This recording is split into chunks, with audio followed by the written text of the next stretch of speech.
everyone. Today I wanted to show you all how I make my version of etouffee, and I'm super excited because it's one of my favorite things to eat and it's real easy to make. Now today I am doing a combination of chicken, shrimp, crawfish, and sausage. And when I'm doing that type of combination, I like to start by first boiling my chicken so that I can go ahead and create the broth that I need to make my gravy for my etouffee. Etouffee simply means smothered, okay? So you can smother what you like. Most people do crawfish or some type of shellfish, but today I'm going to do a combination of things. So I'm going to boil this, the chicken thighs with all that goodness on them, all the fat. It helps your broth be real good. I'm going to add a little bit of my all-purpose. Y'all know I like to boil mine in a little chicken broth, but today I'm just going to do simply some water because these thighs are going to give me everything I need for my broth. And then when we come back, we'll go on to the next step in making this simple dish of etouffee.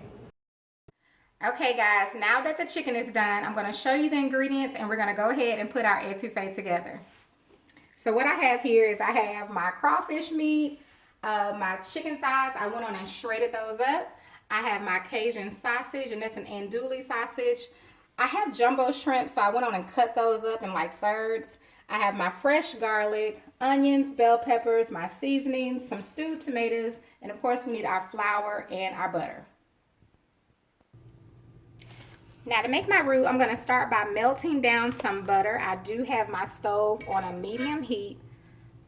All right, now that my butter is just about melted, I'm going to go ahead and add in my fresh garlic, my onions, and my bell peppers. And I'm just going to cook these for about 2 to 3 minutes. Or you just want to cook them until they're, either soft enough for you, or if you like them firmer, just cook them less. And now I'm going to start adding in my flour. And the flour is usually just a couple of tablespoons, but it does depend on how much gravy you're making and how thick you want it to be. So all those things play a factor.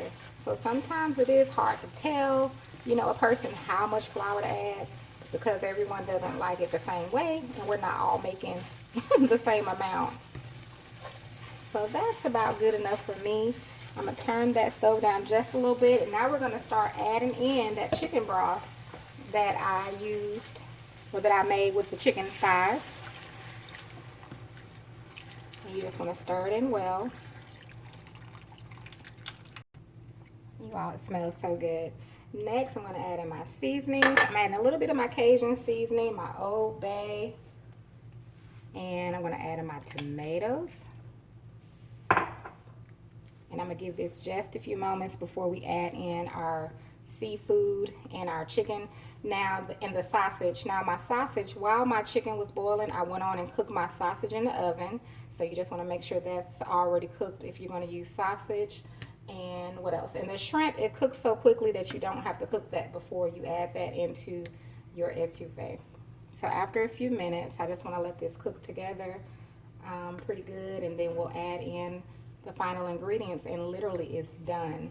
Okay, so you just want to get your gravy to the consistency, or your roux, whatever you want to call it, to the consistency of how you like it. Definitely taste it and add the flavors that you wanted. I actually boiled my chicken with some bay leaf, so the smell, you all, the children would not stay out the kitchen today. They just kept coming back. When is it going to be done? It smells so good. And I'm going to share this recipe in full detail with you in my cookbook. So if you want to go ahead and make it your way, you can. Or if you want to try it my way, you will be able to do that real soon. So I'm going to let this cook for a few minutes before we add in our meats. All right, and the last step is just to add in your meat, whatever you're using. I'm going to add in that shredded chicken.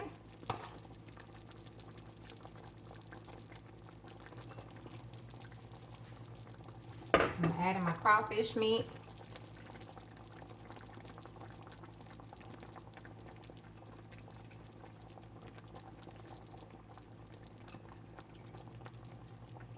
If you want, you can go ahead and add your shrimp in first, if you want to kind of give it some time to cook. But it does not take long to cook it all. I'm going to go ahead and add in all that sausage. And I'm going to add in our shrimp. And honey, literally, this is pretty much done. I'm going to stir it in.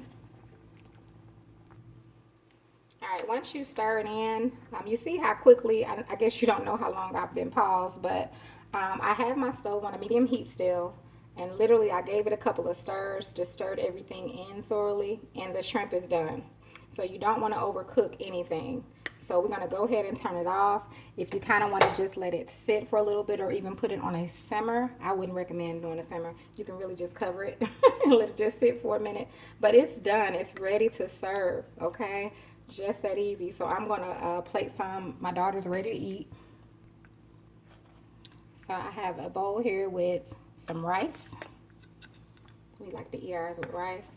And I'm just going to scoop some of that out of here and put it right here on the side for her.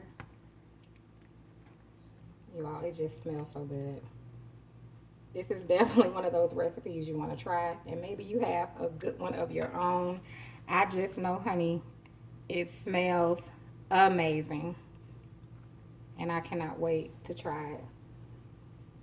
So let me show you all this bowl. And I just sprinkled a little parsley on top. And there it is. My etouffee with sausage, shrimp, crawfish, and chicken. I want to thank you all so much for watching. And you have a wonderful, blessed day.